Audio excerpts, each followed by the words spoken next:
Well, Happy New Year, folks. Welcome to 2018. This is the first episode of the Inner Circle Trader on YouTube. So we're going to be looking at the cable. This is British Pound USD. Now, this pair's hindsight. I didn't do anything with this pair, but this is what I do. I'm showing you how I do it during the time of the year when I'm not active. I still am very much interested in what price has been doing. So I always look at it after the day closes, mark up the charts, and see what symmetry, if at all, is in the marketplace. I use it for journaling. I use it for staying connected to the price action, even though I'm not going to be actively trading with normal leverage or in a normal capacity until usually the third week of January. So I let the first 2 weeks of January trade without me, and then around the third week of January, usually the Tuesday of that week, then and only then I'll look to engage price action with live trades with a little bit more meaningful leverage. I took a very, very small position in the euro dollar. I tweeted that earlier this afternoon. Let you see what I'm referring to in chart form, but I showed you the details with the time and entry and exit and such. You can see what it was. A really, really small position. But I do that when I think there is something in the chart for me to engage with. But because of the holiday rut that we're coming out of, I don't trust price action. And there's going to be times when the market's going to be screaming, and those individuals that hear me say those types of things, well, ICT's foolish because look what happened. Well, in my experience, I've been around for a while, even though being a 45-year-old and having a rather comfortable life, I've seen a lot of things go wrong this time of year when I try to trade it.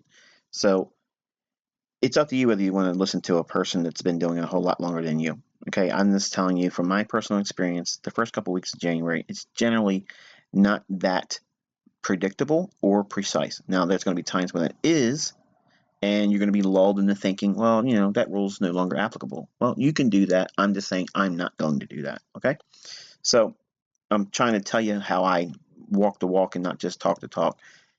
So I want to take your attention to this old high here. This is a daily chart for the cable, British Pound USD. And as price started running through, this was yesterday, and everyone obviously saw price go above these highs, and I'm sure everyone was thinking naturally that this high was going to be the one that they would run out.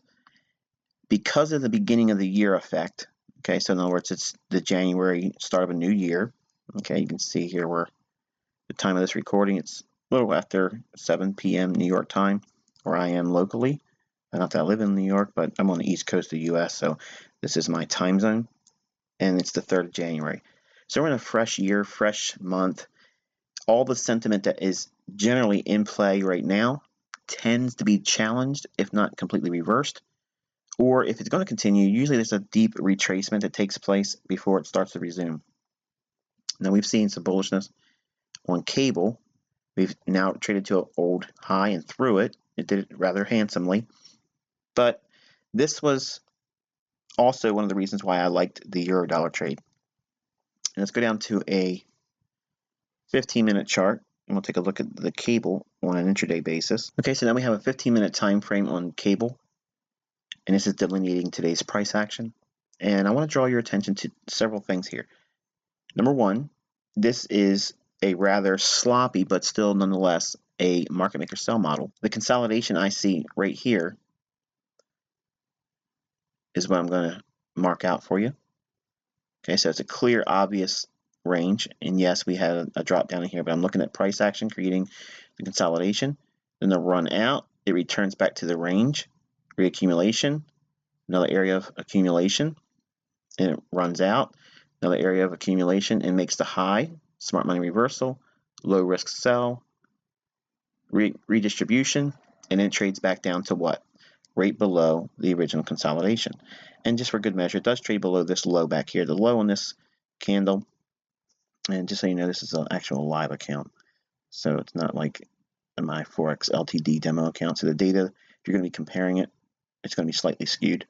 So just be mindful that what I'm showing today is a live account only because it has had seamless price delivery. The demo account for Forex LTD, which is what I usually use for my teaching, it's missing some data because of the holidays, and they tend to get crappy and really sloppy with their data a couple times a year, but it is what it is. So the low again on this candle comes in at 134.93.9, and the low on this is 93.3. So it's definitely went lower. Not by much, but certainly did exactly what the market maker model for selling. Okay, in other words, they ramp up price in a premium, and then sell it off. Okay, that's what we've seen. And this is this old daily high. Okay, so that old daily high, that's what that level is here, 135.48 for this particular data feed. And I want to draw in a couple things. I want to draw your attention to certain elements. And this is how I mark up the charts, and this is how I print them, and this is how I put them in my journal. Now I add other notes to them that are personal, which I think everyone should have that measure of privacy in your own charts. So I won't include everything in here, but I'll give you enough to give you an example. So we'll be doing this on a day-by-day basis, and I won't be doing this much jawboning about it. It'll just be there. I'll talk about it, and it'll be a really short video. But since it's the first video of the year, I've got to give you something close to 30 minutes, right? So we're going to take a look at the Fibonacci on a few things in here. I want you to take a look at this range here. Okay, and I'm going to introduce a concept that if you're new to me, this is going to be something neat. All right, so what we're looking at here is a measurement of the highest and lowest point of this consolidation. Now, what makes this a consolidation? It should be obvious when you look at price. When price is creating a box or a rectangle in consolidation and it leaves it, it'll be obvious many times after the fact when you're new. Over time, you'll see these formations and they create equilibrium. Okay, equilibrium is the midway point in here, so that's what I'm measuring. So I'm measuring the lowest low and the highest high. Now, usually you see me using the Fibonacci, placing it on the highest close or open near a swing high, or near its lowest close or open on a swing low. That's for entry purposes. Now, when we're looking at equilibrium, we're looking at the entire or total range. The total range is the highest high and the lowest low. So that element right here for equilibrium, that's going to be important. So we're going to draw a line on it, so that way we can remove the Fibonacci and work with it in other parts of the chart. So we have our level here. I'm just going to just thin this up a little bit and give it a different color, something to draw a different contrast. So let's do that. So it's a little bit different. So we're drawing a distinction between the old daily high here, and now we have an equilibrium measurement, which will be used momentarily. So now we have two reference points that are important. We have an old daily high, which we're thinking maybe is a run above. They're building in this premium in, or pumping it before they dump it, above this daily high. We can also see the element of equal highs in here in another consolidation. We would expect to see a run above that. Here's the midnight candle, New York time. So this is the New York opening price. Again, it's not the New York session, it's the ICT New York open price. Okay, what we set for a trigger mechanism for buying and selling for the daily range for Power 3 concepts. So we have the opening price here, you extend that out across the day until around London close or so. And you can see the Judas swing here occurs. It rallies up, takes out equal highs, breaks down, comes right back. What's it retest? The opening price. Sells off, consolidates right ahead of the equilibrium price point of this range, okay? And then slices through it aggressively and does not waste any time. Immediately guns for the liquidity resting below the consolidation over here, and for good measure, it runs out the low here. Just by a little bit, but any orders that are at that level or just below it, spread would get you. Okay, so we see the market go into consolidation again. We'll probably see it trade a little bit lower just for good measure. And I want to talk about a few elements to how you can project this low. Not that this isn't enough, because we can use the market maker sell model for specific price levels. But I want to draw your attention back to this consolidation here. And we can see at 135.52.5. If we draw a fib, okay, from the high up here, and again, now because we're working with equilibrium and ranges, you have to use the highest and the lowest price points. These are not entry points, okay? I used the highest open or close and the lowest open or close in a swing point for measuring my actual price entry points. That is not the same thing here. And please don't be confused or listen to people that don't really have any interest in what I'm teaching. They're going to say, I'm changing the rules. No, I'm teaching you something entirely different and amplifying why it's important to use the total range, the highest high and the lowest low. In other words, when we're using equilibrium reference points, you have to use the wicks. Now, if you're looking for entry price points, you want to be focusing on volume, where the most buying and selling is. Well, you're going to be measuring that with the bodies of the candles. We are not doing that here. Completely different animal altogether. So we're using the highest high, and we're going to drag it down. So what I'm looking for is the equilibrium price point level on the fib, which is this one right here. Keep your eye on that. I'm going to drag that down until it lines up with this blue line, and I'll explain it in a minute.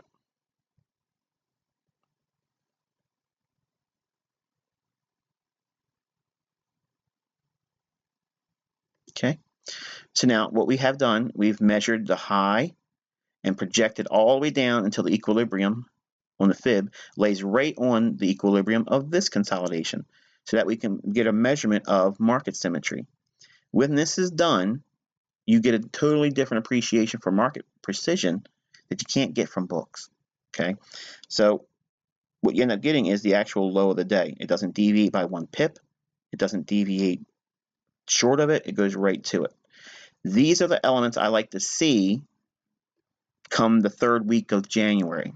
Now, it will not always be this precise. It will not always give you this measure of symmetry around these couple days right after the holidays.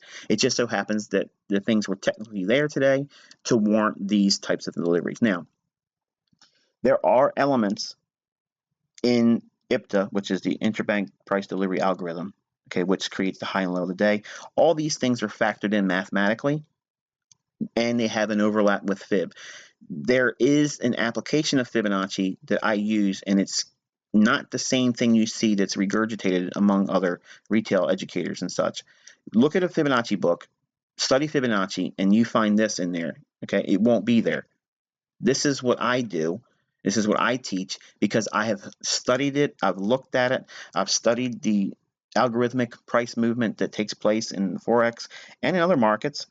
And all these things are absolutely predetermined. Okay, so when you see hallmarks like this, it gets fascinating, and you start reaching and digging in deeper and deeper and deeper. And because I'm obsessively compulsive, I have what would otherwise be viewed as a impediment by other people. It's actually a asset for me because I won't let go of something when I have it. And if I smell blood, I'm going after it. So these elements I look for in price action. I look for points of equilibrium. I look for the models to be there. Right now, we've outlined enough to justify why this market should have acted the way it did today. Now, I did not trade this particular pair. I was studying this one, but I wanted to participate in the euro dollar. So let's take a look over at the euro dollar now, and we'll mark this one up as well. All right, so the euro dollar, same premise we saw yesterday, a big run up in price. Okay, we're well above this old high here, and I knew in my gut that everyone would be expecting this high to be taken out. Wanting this run here, we had the high at 120.80.3, and then we have the high here at 120.91.1. Okay, so we fell short of it. Everyone else would have been expecting this market high to be taken out, not me. So what I was looking for, and this was what gave me the impulse to want to be a seller. What I'm measuring here now, because we're looking at entry points, now we have to look at this element of the open and the high and the low. In other words, what we're looking for is the lowest open or close and the highest open or close relative to the swings. What I'm measuring is the most volume, the actual buying and selling that's occurred by looking at the bodies, not the wicks. Okay. Then what I do is I duplicate that range and I add it to the lowest open or close again over here during this retracement, and that gives me this high up here. And we saw that high be pierced yesterday. So I know we are really, really overbought, and I didn't need to do any overbought indicator, no RSI, no Williams percent R, no stochastics, no MACD. None of those things are necessary. We are absolutely overbought. Okay, we're overbought in relative terms to this high and this low. We are right at the top of the range, so I don't need an indicator to tell me that we are overbought.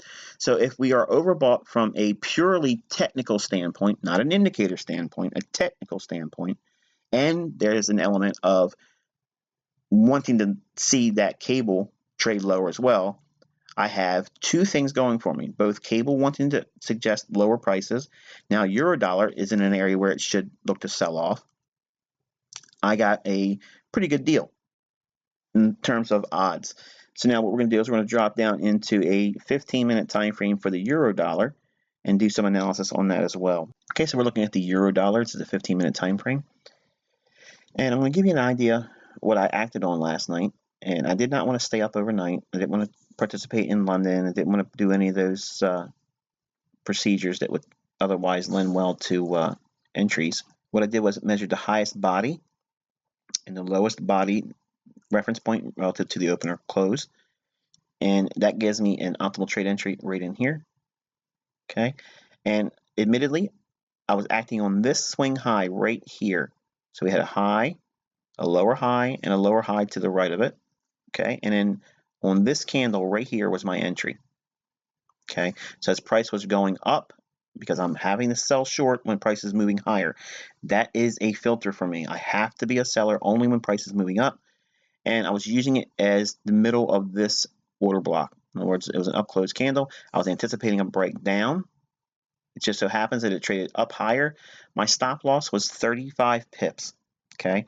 Anyone that understands my Power 3 concept, I was using an early entry technique going in around the Asian Open, and with the expectation that we have already made the high the day before, so it should not trade through that. And if I'm allowing myself to have a 35 pip stop loss, I'm not concerned about anything. Okay, I'm just wanting to take some pips out. I will look to mitigate the risk in that stop loss around the New York Open. So we had price trade up, knock out this little swing high here, come back into a bearish order block, trades lower during the Asian range, comes back up. Here is the opening at midnight. So here's the New York opening price. We have our Judas swing here, rallies back up to what? 62% retracement level. Okay. Now, had I been up, I would have sold short right here. And then price breaks lower and ultimately reaches down into target 2. Now, let's draw a line out. You can see how that overlaps rather handsomely right there. Hits it. Boom. Okay. So late in the day, New York, it does in fact hit that level. If you are not paying attention to this over here, which is something that you shouldn't be doing if you're following my work, but you may have seen just this one. Again, because we're looking for entries, we're using the bodies, open highs or closes, the highest one, and or the lowest open or close in the swing low. Again, beautiful symmetry, 79% retracement level, kicks off the swing, trades lower. What I was looking for was a move below this low. Okay, so I was looking for a movement below here, and we know what's going to be resting below that. Sell stops in the form of a 10, 20, and 30 pip swing or sweep below that, and price does in fact go. From here, we have a low of 20, 25 and a half, and the low comes in at 24. So basically, about 20 pips swing below that low. The run out stops. Now, I don't personally think that it's done. I think we'll probably leave this consolidation and go a little bit lower, probably clean out the low below here. I don't know if we're going to go any lower than that yet, but this is certainly enough for me to do an exercise on. And I took and put a very, very small amount of leverage on it. It was a live account trade. I tweeted the results of it.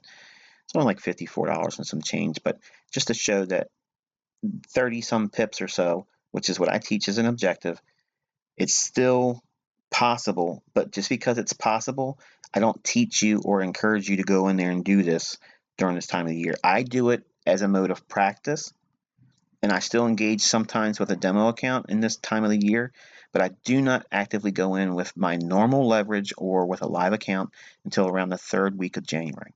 Okay, so hopefully this is gave you some more clarity about what we can do with Fibonacci and elements about Fibonacci and equilibrium, and still finding precision. It just so happens that these two examples were pretty precise, but I don't like to anticipate or expect that this immediately after the holidays. Generally, the markets can be rather fickle and have really no symmetry whatsoever, but as you see here, it's relatively symmetrical. Even though it's sloppy in here, a lot of reaching lower, lower, lower, it ultimately goes to where we would reasonably expect it to go to.